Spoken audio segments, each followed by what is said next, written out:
लोकसभा चुनाव से पहले राहुल गांधी ने पहले भारत जोड़ो यात्रा के जरिए पूरा माहौल बनाया, पूरे देश की जनता को जोड़ने की कोशिश की।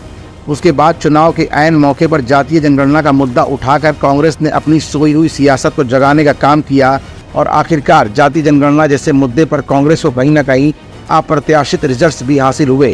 कांग्रेस के 6 सांसद उत्तर प्रदेश में धूम मचाने में कामयाब रहे। अब कांग्रेस 2027 के होने वाले विधानसभा चुनाव में क्या गुल खिलाने वाली है और राहुल गांधी का अगला गोल क्या है, ये सब कुछ आज की इस रिपोर्ट में हम आपको दिखाएंगे भी और बताएंगे भी। दरअसल साल 2027 में होने वाले विधानसभा चुनाव की तैयारी में कांग्रेस ओबीसी वोटरों के अलावा दलितों पर खास फोकस कर रही है। हालांकि दलित वोट बैंक में भी कांग्रेस पार्टी दलित समाज की तरफ ज्यादा फोकस कर रही है।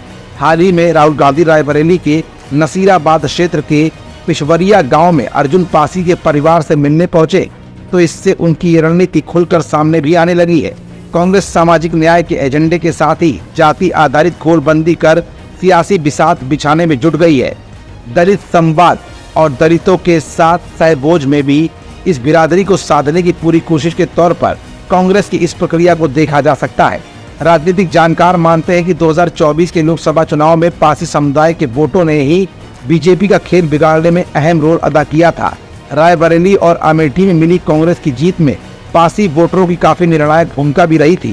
कांग्रेस ने पिछले दिनों संविधान सभा के सदस्य और पहले प्रधानमंत्री जवाहरलाल नेहरू के साथ 1952 और 1957 में सांसद रहे लखनऊ के मुसरियादीन पासी की पुण्यतिथि मनाई थी। कांग्रेस से जुड़े रहे पासी समुदाय के दिग्गज नेताओं की जयंती और पुण्यतिथि मनाने का भी प्लान आगे अब कांग्रेस के एजेंडे में प्राथमिकता के तौर पर आ गया है।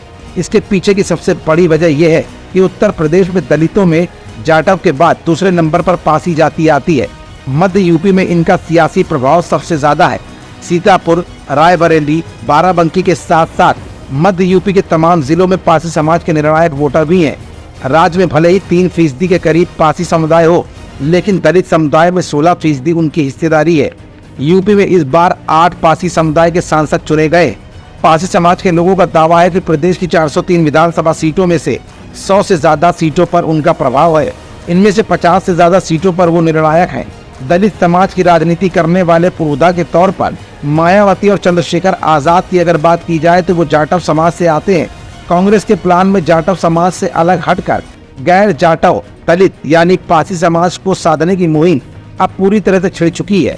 अब ऐसे में 2027 में होने वाले विधानसभा चुनाव और फिर 2029 में होने वाले लोकसभा चुनाव के लिए कांग्रेस पासी समाज के साथ अपना राजनीतिक करियर संवारने की फिराक में मूड बना चुकी है। अब इस प्रयोग में कांग्रेस कितना सफल हो पाती है, इसकी झलक कहीं न कहीं 10 सीटों पर होने वाले विधानसभा उपचुनाव में ही दिखने वाली है। हमारा channel Indian news services INS like, share and subscribe करना ना भूलें। बेल आइकन पर बटन दबाएं और देखें लेटेस्ट खबरें INS पर।